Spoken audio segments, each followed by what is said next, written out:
Hey, I'm Chaz, and this is Khan, and this is our review of the Mizuno Wave Rebellion Pro 3 Low.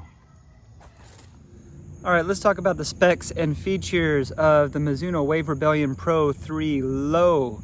So, the upper is a one-piece engineered mesh. It is kind of stretchy, not too stretchy, but it seems pretty substantial, although it's light. And there is a band, a support band that goes through the midfoot.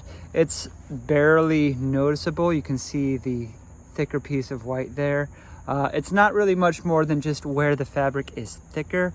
It's a little bit more substantial than the band across the midfoot in the Metaspeed Tokyo series, but it is not quite as substantial as what you would find on the old Brooks Pure Project shoes. We have pretty much no heel counter. There's some underlay there to help it keep its shape, but it will just compress right down. There is a little bit of padding right around the Achilles there, and there's this flare to help get the shoe on that shouldn't bother my Achilles, but I don't want to say that before I've tried the shoe on. A little bit of faux suede around the collar of the shoe, and that also comes down to, it's the same material that the tongue is made out of. It is not a gusseted tongue, it is free floating, but the laces do go through the tongue, so those should help keep it in place. We have a non-removable sock liner. I can't speak to the volume of the fit yet because I haven't had it on foot. All of these Mizuno branding logos are just dyed on, so it's pretty minimalist one-piece upper with not a whole lot of padding, but there might still be some decent support. Outsole is the Mizuno G3 outsole, which if other Wave Rebellion Pro shoes have been indicators, this should last for a while and be pretty grippy, unless you're on a really smooth and kind of greasy tarmac, and then it would be a little bit slick, but I think you're going to get pretty good grip and pretty good durability out of this midsole. We do have a hole in the back of the midsole to, I guess, save weight, but also see the carbon infused plate. We'll tap the plate there. You can also see the carbon infused plate on these wings on the side, on the lateral and medial side of the midsole. The midsole is Energy XP, which is a nitrogen infused TPEE, I believe. Correct me if I'm wrong, those of you who are experts on the Mizuno foam. It definitely feels very resilient, and what's missing from this, what makes it different from the Wave Rebellion Pro 3 not low, is that huge heel bevel. We don't have 60 plus millimeters in the forefoot like you would find in the Wave Rebellion Pro 3 or in previous versions of the Wave Rebellion Pro. You still have 40 millimeters in the heel and 36 millimeters in the forefoot for an advertised 4 millimeter drop, but you're not going to have that huge bulge. We still have a heel bevel, but it's going to be a lot less dramatic, and you have the Mizuno Speed Roll Assist, which is that geometry that helps you roll through. I do think this is going to be a little bit more approachable for a lot of runners. I'm a midfoot striker, midfoot to forefoot striker. I like a good roll through like in the Cielo X1 2.0, but when I ran in the Wave Rebellion Pro 2, it was just a little too dramatic for me. I had to hit the sweet spot just right, and I was thinking about that too much on the road. I didn't even try the Wave Rebellion Pro 3 just because it looked like even more of a rocker, whereas this might be right in my wheelhouse. So we will see how this performs on the road. The weight, I haven't weighed these yet because I haven't gotten them home. I'll put in a little bit about the weight here.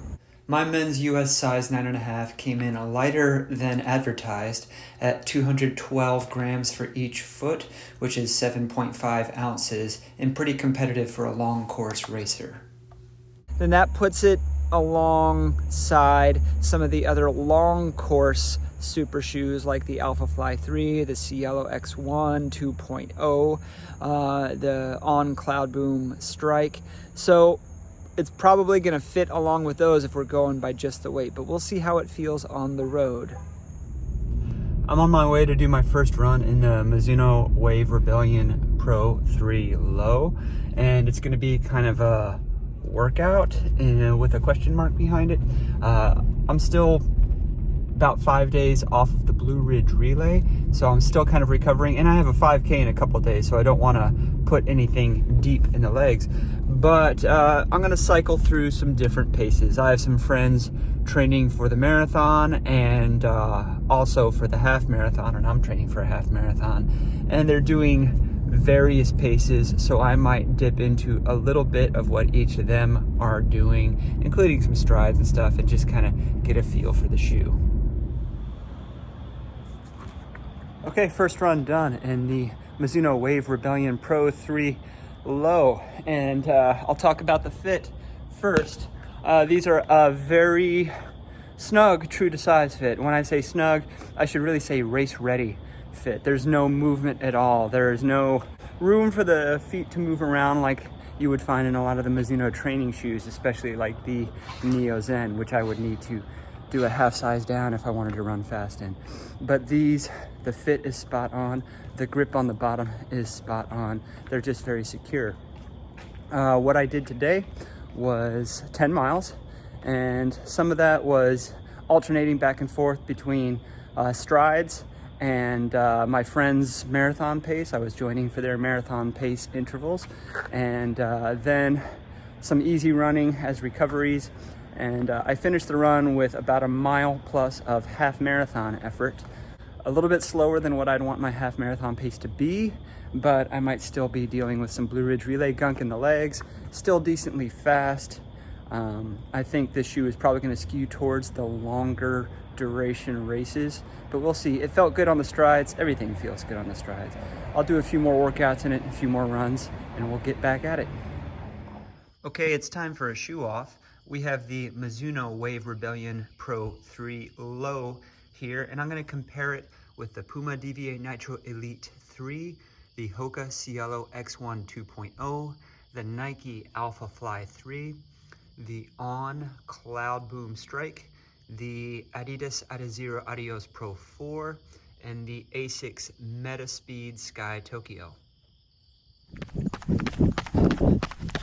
All right, I have the Puma DVA Nitro Elite 3 and the Mizuno Wave Rebellion Pro 3 Low. These shoes are the same price in the United States, $230 USD, and there are a lot of similarities. Similar in weight. The Puma is lighter though. It's also a little bit snappier, a little bit firmer. The Mizuno is softer, better for easier paces, maybe marathon pace. I don't think this is much of a short course shoe, maybe more of a long course shoe.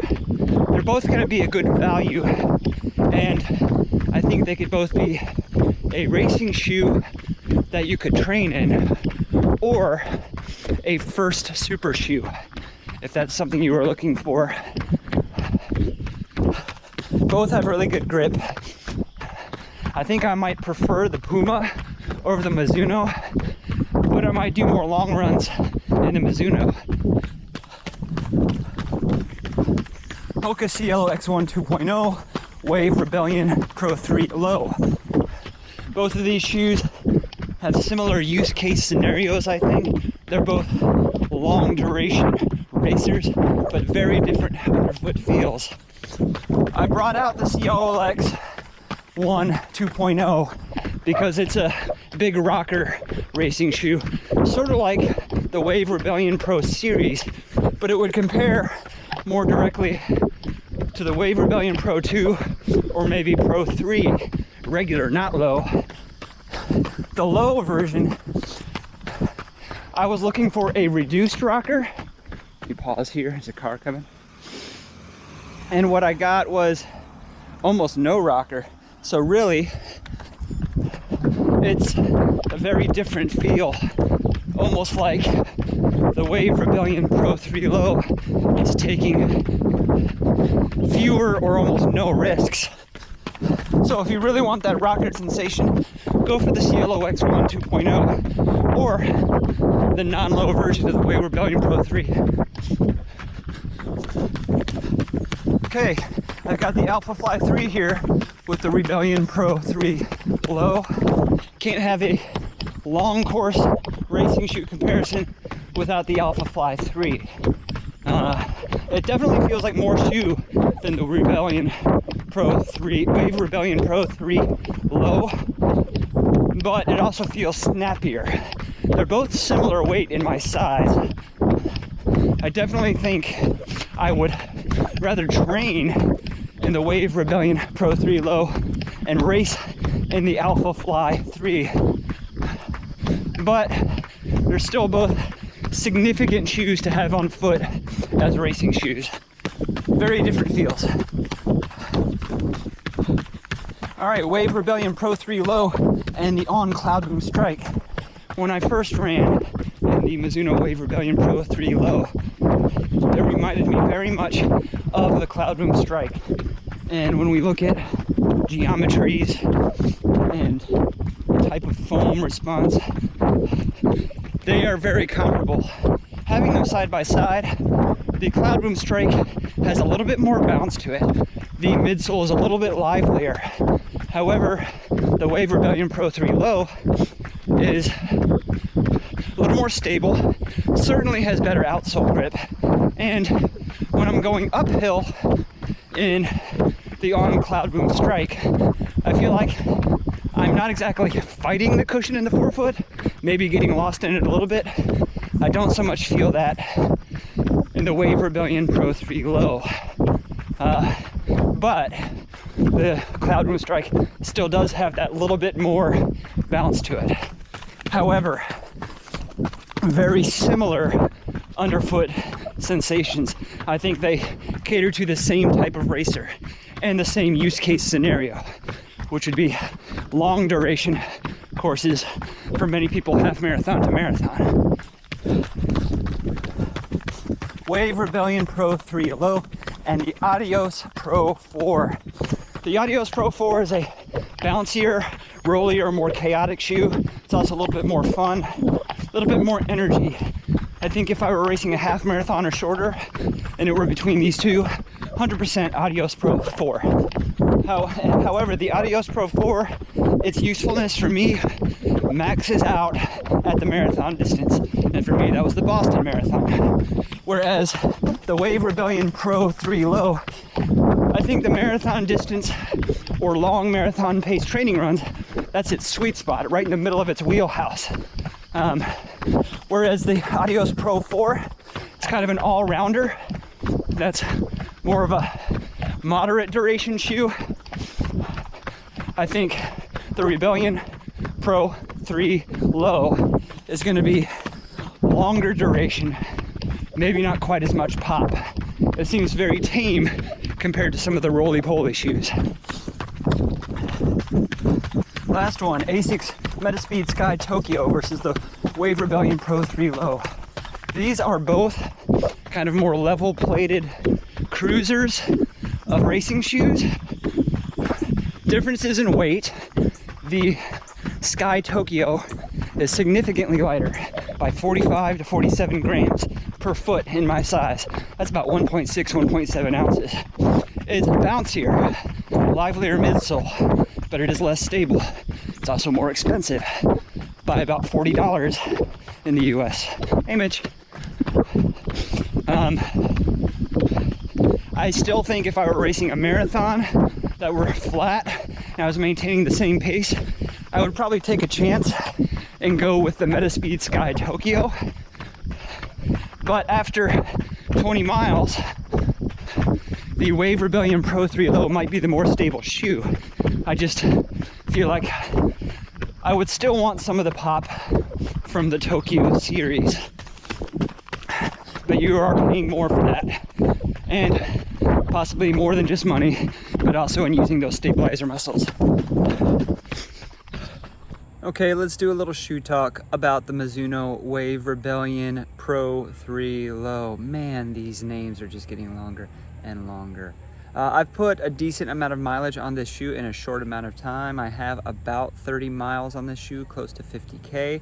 And I've run a range of paces from easy pace to steezy pace to something approaching marathon pace, a little bit of half marathon pace, and some very short intervals at faster than that.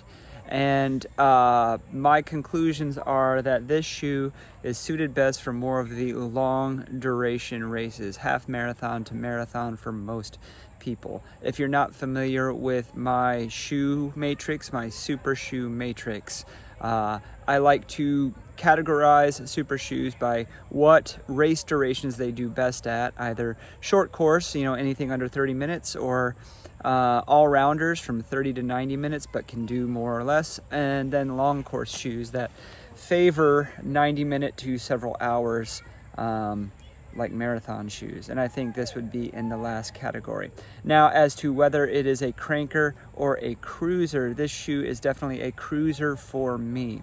The Wave Rebellion Pro line with the extreme bevels and the rockering effect, those would be cranker type of shoes usually, but even though there is a little bit of a soft bevel here, they've really kind of taken the crank out of the shoe and it's made it more of a cruise shoe. That's not a bad thing, it's just a different use case scenario.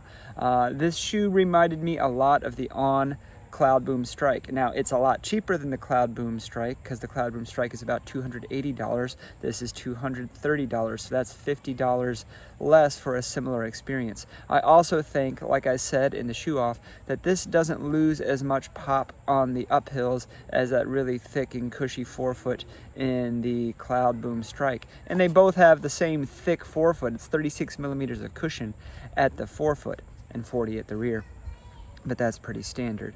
Also, this shoe is a little bit more flexible. It's still rigid. It's a race shoe with a plate in it, but it's a little bit more flexible than some of the fully carbon shoes because this is not straight carbon. It is a carbon infused plate, and I don't know what the base material is. Some kind of plastic, probably some kind of hard TPU, but it works. I don't think it needs carbon. There's still plenty of midsole there. The response to this midsole is somewhere in between the TPEE and the Adios Pro 4 and the TPEE and the Adios Pro 3. It's not quite as bouncy as the newer Light Strike Pro, but it does have a little bit more response than something you would get in the older Light Strike Pro. So it is a good training shoe. If you want to train in your racing shoe, I think you can get some good training miles out of it. And it's the same price as the Puma DV8 Nitro Elite 3, which, while I think is a little bit snappier, is also a good racer that you could train in and isn't going to break the bank. And if you can find discounts, even better. The grip is great. It does pick up a little bit if you have to go off the paved paths. I think I got a little bit of mulch in there or something. It might pick some of that up. But the grip is great, and it's a full outsole grip. So it's a good shoe. It's not overly great at any one thing. Would I choose it for a long duration race over something like the Endorphin Elite 1 or the Alpha Fly? I don't know, probably not, but I would probably race some of my long runs with pace in this or do some of my long tempo workouts in this. So those are my thoughts on the Mizuno Wave Rebellion Pro 3 Low. If you have any contributions, or if you have any questions about this shoe, or if you've tried it out and want to add your thoughts, throw it in the comments. Don't forget to like, subscribe, ding the bell for notifications, and we'll see you on the next run. A lot of races coming up, so I'll be releasing a lot of content this month.